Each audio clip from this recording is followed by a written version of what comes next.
30 જુલાઈના રોજ રાજકોટ શહેરમાં ભાવનગર રોડ ખાતે આવેલ પ્રાઇમ એન્ટરપ્રાઇઝીસ નામની આંગળીયા પેઢીમાં એક લૂંટની ઘટના બની હતી, જેમાં સવારના ટાઈમે બે આરોપીઓ એક હથિયાર બતાવી અને ફરિયાદી પાસેથી 19 લાખ રૂપિયા રોકડા લૂંટી લીધા હતા.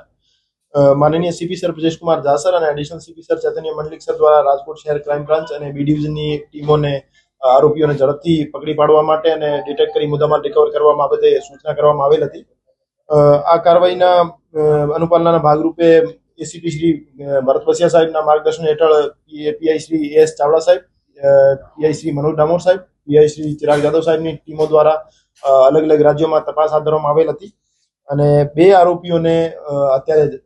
રાજકોટ શહેર ક્રાઇમ બ્રાન્ચ દ્વારા ઝડપી પાડવામાં આવેલ છે, જેમાં એક આરોપી રમઝાન અલી એને વેસ્ટ બેંગોલ ખાતેથી હસ્તગત કરવામાં આવેલ છે અને એક બીજો આરોપી પ્રવીણ સન ઓફ ખજીઓ એને મથુરા ખાતેથી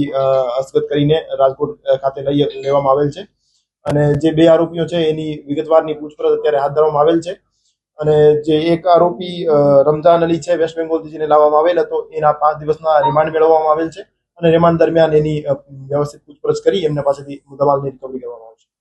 એ જે આરોપી જે અત્યારે પોલીસની શકંજામાં છે રમઝાન અલી અને પ્રવીણ, એ બંને આરોપી જે છે એને લૂંટ કરનાર આરોપીઓ આસુ અને ઈલુ એનો બેકઅપ પ્રોવાઈડ કરાવતા હતા અને એમની મદદગારીમાં હતા. એ રમઝાન અલી દ્વારા રાજકોટ શહેરમાં આ બનાવ બન્યાથી 20 દિવસ પહેલા એક મકાન ભાડે રાખીને જે 3 આરોપીઓ બીજા છે પ્રવીણ, આસુ અને ઈલુ, આ ત્રણેયને મકાન અપાવવામાં આવેલ હતો અને પછી જે મુખ્ય આરોપીઓ આસુ અને ઈલુ છે જેને લૂંટ કમિટ કરી છે એ બંને રેકી કરી હતી અલગ અલગ જગ્યાઓની અને પછી 30 તારીખે છેલ્લે એને આ લૂંટ કમિટ કરી અને પછી અહીંથી અલગ અલગ જગ્યાએ અલગ અલગ રાજ્યોમાં નાસી ગયા હતા, જેમાંથી રમઝાન અલી વેસ્ટ બેંગોલ ખાતે જતો રહ્યો હતો અને પ્રવીણ જે છે એ મથુરામાં જતો રહ્યો હતો. તો અમારી ટીમો રાજસ્થાન, યુપી, એમપી, વેસ્ટ બેંગોલ ઇત્યાદિ રાજ્યોમાં તપાસ કરીને પછી છેલ્લે રમઝાન અલીને વેસ્ટ બેંગોલ ખાતેથી ઝડપી પાડવામાં આવેલ છે અને પ્રવીણને મથુરા ખાતેથી પકડવામાં આવેલ છે. બાકી જે બે આરોપીઓ છે એની અત્યારે શોધખોળ ચાલુ છે. આરોપીઓએ ચોરીની બાઇક અહીંયા રાજકોટ ખાતેથી ચોરીને પછી એનો ઇસ્તેમાલ લૂંટમાં કર્યો હતો, જેની નંબર પ્લેટ પણ ખોટી હતી અને ઘણા બધા જગ્યાએ એમને પોતાની આઈડેન્ટિટી છુપાવવાનો પ્રયાસ કર્યો હતો, પણ રાજકોટ શહેર ક્રાઇમ બ્રાન્ચ દ્વારા એમની વ્યવસ્થિત તપાસ કરી અને એને આઈડેન્ટિફાઈ કરવામાં આવેલ હતા અને પછી છેલ્લે બેને પકડી પાડવામાં આવ્યા. અત્યારે જે બે આરોપીઓ પકડાયેલ છે એમાંથી પકડાયેલા આરોપી પ્રવીણ સન ઓફ ખજીઓ જે છે એમને વિરુદ્ધ રાજસ્થાનમાં ડીગ ડિસ્ટ્રિક્ટમાં 2 આર્મ્સ એક્ટના ગુના દાખલ થયેલા છે અને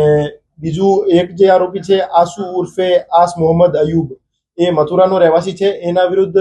ઓનલાઈન રેકોર્ડ ચેક કરતા આઈસીજીએસમાં 22 લૂંટના અને ડેકોઇટીના ગુના એમના વિરુદ્ધ દાખલ થયેલા છે અને અમારું માનવું છે કે ઓફલાઈન રેકોર્ડ તપાસવામાં આવે તો એના વિરુદ્ધ 40 કરતા વધારે ગુના દાખલ થયેલા હોઈ શકે છે. હથિયાર અમારું હજુ સુધી માનવું છે કે એ સાચું જ હતું અને આસુ ઉર્ફે આસ મોહમ્મદના કબજામાં હતું અને જ્યારે એ આરોપી પકડવામાં આવશે તો એમની પાસે હથિયાર પણ કબજે કરવામાં આવશે. અત્યારે એ જે બે આરોપીઓ પકડાયા છે એમની પાસેથી 2 લાખ રોકડ રિકવરી થઈ છે અને રિમાન્ડ દરમિયાન બીજા મુદ્દામાલની પણ રિકવરી.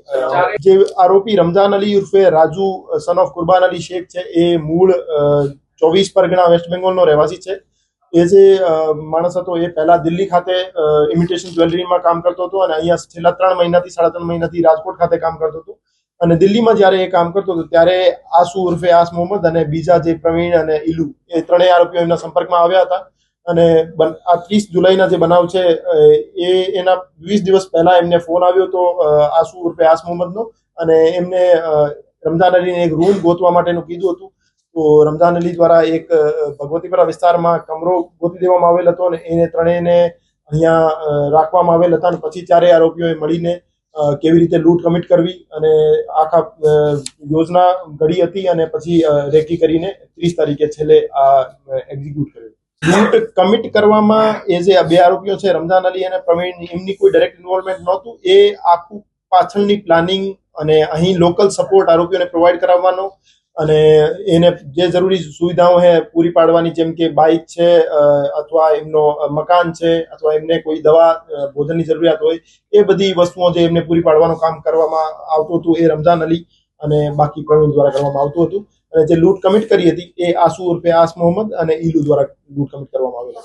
જે રીતે મેં પહેલા બતાવ્યું એમાં રમઝાન અલી દિલ્હી ખાતે કામ કરતું હતું ત્યારે દિલ્હીમાં એ ત્રણેય વ્યક્તિઓ એમની કોન્ટેક્ટમાં આવ્યા હતા. પછી રમઝાન અલી છેલ્લા 3 મહિનાથી અહીંયા રહેતો હતો અને પછી અહીંયા રમઝાન અલીને આસુ ઉર્ફે આસ મોહમ્મદનો ફોન આવ્યો હતો અને રાજકોટમાં એમને કામ કરવું છે એવી ઈચ્છા વ્યક્ત કરી હતી. પછી એ અહીંયા આવીને એમને લૂંટની પ્લાનિંગ કરી અને લૂંટને એક્ઝિક્યુટ કરી. રમઝાન અલીએ જે રૂમ એને પ્રોવાઈડ કર્યો એના પછી એમના દ્વારા રેકી કરી એરિયામાં જીરોઈંગ કરવામાં આવેલ હતી અને સૌથી સોફ્ટ ટાર્ગેટ જે હતું પ્રાઇમ એન્ટરપ્રાઇઝેસ એમને લાગ્યું અને ત્યાં એમને ઘણી બધી જગ્યાએ બે આરોપીઓ જે આસુ અને ઈલુ હતા એને ઘણી બધી જગ્યાએ રેકી કરી હતી 20 દિવસ દરમિયાન અને સૌથી સોફ્ટ ટાર્ગેટ એમને જે લાગ્યું પ્રાઇમ એન્ટરપ્રાઇઝેસ ત્યાં એમને છેલ્લે લૂંટ કમિટ કરી. એ જે મકાન માલિક છે એને વગર કોઈ આધાર પુરાવા વગર કોઈ આઈડી કાર્ડ એ મકાન ત્રણેય આરોપીઓને ભાડે આપ્યો હતો. તો એના માટે માનનીય સીપી સરનો એક જાહેરનામું છે જેમાં ભાડુઆતની નોંધણી કરાવવી પોલીસ સ્ટેશનમાં જરૂરી છે. તો મકાન માલિક જે ભાડે આપનાર છે એને એના વિરુદ્ધ એક જાહેરનામા ભંગનો અલગથી ગુનો દાખલ કરવામાં આવશે.